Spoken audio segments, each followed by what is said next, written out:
Yo aquí privada, yo aquí, este es mío. ¿Cómo que ¿Sabes? Mío. Yo comprar esto. ¿Qué problema? Y no nos dejan No, pasar. ahora no. No se puede privatizar un sitio público.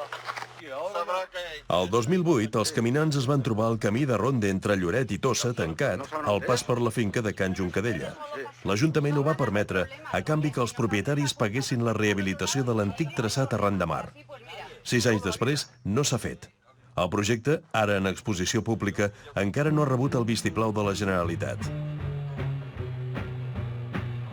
Aquesta va ser la primera irregularitat denunciada pels ecologistes des que una societat relacionada amb el president de Kazakhstan va comprar aquesta finca.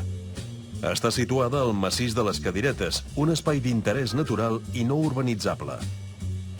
A la finca hi havia un xalet construït als anys 40. L'actuació més polèmica ha estat la transformació de la Casa dels Masovers en un luxós complex per convidats.